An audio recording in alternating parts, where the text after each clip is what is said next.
اعلی حضرت نے لکھا ہے، ایسا لگتا ہے یہ الہامی ترجمہ ہے۔ واہ واہ، کہ احمد رضا رحمت اللہ علیہ پہ خصوصی مہربانی ہوئی آقا کونین کی طرف سے جو فیض ان پر کھلا ہے۔ بے شک، آپ دیکھ لیجئے، میں نے اس بندہ ناچیز میں جو آپ سے یہ گفتگو عرض کر رہا ہے 22 کے قریب ترجمے اردو کے دیکھیں، اور میری لائبریری کے اندر اس وقت بھی موجود ہیں۔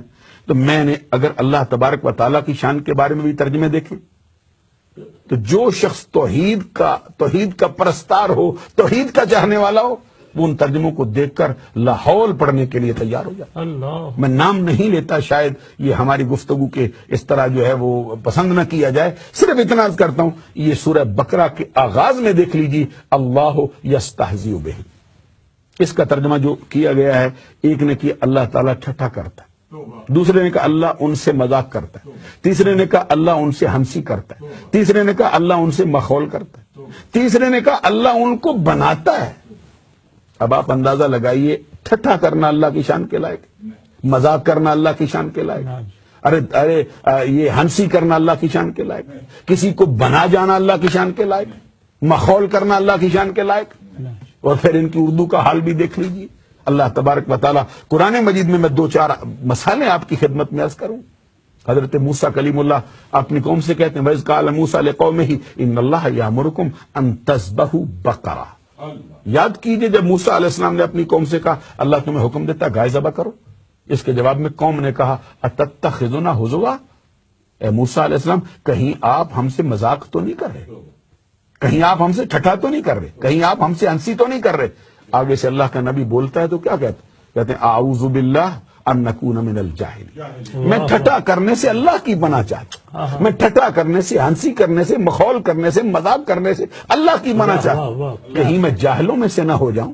میں یہ کہتا ہوں، اللہ کا نبی کہتا ہے کہ ٹھٹھا کرنا جاہلوں کا کام ہے، تو اللہ تبارک و تعالیٰ کے لیے یہ الفاظ استعمال کیے گئے۔ حالانکہ سورہ حجرات اٹھا کے دیکھ لیجئے، اللہ تبارک و تعالیٰ کا فرمان ہے یا ایھا الذین آمنوا لا یسخر قوم من قوم، واہ واہ، اے ایمان والو کوئی قوم دوسری قوم کو ٹھٹھا نہ کرے۔ اور عورتوں کے لیے بھی فرمایا کہ کوئی عورتیں دوسری عورتوں کو ٹھٹھا نہ کریں، کہیں ایسا نہ ہو کہ جن کو ٹھٹھا کیا جا رہا ہے وہ ان سے بہتر ہی نہ ہو۔ اللہ، عزیزان گرامی قدر اہل ایمان کو ٹھٹھا کرنے سے، مذاق کرنے سے منع کر دیا گیا۔ تو اب سب نے ٹھٹھا کرنے کا منع کیا، مذاق کا منع کیا، لیکن بریلی کا تاجدار بولا تو کیا کہا؟ اللہ ان سے استہزاء فرماتا ہے جیسا کہ اس کی شان کے لائق ہے۔ اور میں ایک مقام اور بھی آپ کی خدمت میں عرض کرنا چاہتا ہوں، زیادہ وقت میں آپ کا نہیں لوں گا، مجھے احساس ہے اس بات کا، لیکن میں 2 مقام اور عرض کرنا چاہتا ہوں تاکہ یہ نظریہ بھی کھل کے سامنے آ جائے کہ ترجمے سب نے لکھے ہیں، لیکن جو ترجمہ امام احمد رضا نے لکھا ہے اس کا شان اور ہے۔ اللہ، عزیزان گرامی قدر وہ ترجمہ نہیں بلکہ وہ اپنے دامن کے اندر ایک تفسیر کی حیثیت رکھتا ہے۔ سبحان، یہ حضرت عیسیٰ روح اللہ کلمت اللہ کی والدہ محترمہ طیبہ طاہرہ صدیقہ حضرت مریم کے لیے قرآن نے کہا وَمَرْيَمَ ابْنَتَ عِمْرَانَ الَّتِي أَحْسَنَتْ فَرْجَهَا۔ اب اس پہ ترجمہ سن لو، ایک نے کہا عمران کی بیٹی مریم جس نے روکے رکھا اپنی شہوت کی جگہ کو۔ استغفر اللہ، اب کوئی ذی شعور جو اردو ادب کو سمجھتا ہے، جو ان الفاظ سے آگاہ ہے، اس سے پوچھ کے دیکھو یہ کس قدر عریاں ترجمہ ہے، کس قدر ننگا ترجمہ ہے کہ عمران کی بیٹی مریم جس نے روکے رکھا اپنی شہوت کی جگہ کو۔ ہم پوچھتے ہیں بتاؤ خواتین کے سراپے میں کوئی مخصوص چیز ہوتی ہے بچانے والی؟ یہ سر کے بالوں سے لے کر پاؤں کے ناخنوں تک ہر شے پردے میں رکھنے والی ہے۔ آؤ حسن و حسین کی ماں، ملکہ فردوس بری، نور چشم رحمت للعالمین، ہمارے آقا کے جگر کا ٹکڑا، عصمت کا در نہاں، عفت کا گنج گراں، شہزادی کون و مکان، سیدۃ نساء العالمین، سیدۃ نساء اہل الجنہ۔ فاطمۃ الزہرا سے پوچھو عورت کسے کہتے ہیں؟ واہ، حضرت فاطمۃ الزہرا خاتون جنت نے، زہرا بطول نے، حسن و حسین کی ماں رضی اللہ تعالی عنہا نے فرمایا میری نظر میں عورت کہلانے کی حقدار وہ ہے جس کے سراپے پر پوری زندگی غیر محرم کی نگاہیں نہ پڑیں۔ اللہ، اور فرمایا میری نظر میں عورت وہ ہے جس کی نگاہوں نے پوری زندگی غیر محرم کا چہرہ نہ دیکھا ہو۔ اب دیکھیے وہ عورت کسے بتاتی ہیں، اور یہ کہہ رہے ہیں روکے رکھا شہوت کی جگہ کو۔ دوسرے کو اٹھایا تو وہ بولا، اس نے کہا عمران کی بیٹی مریم جس نے اپنی شرمگاہ کی حفاظت کی۔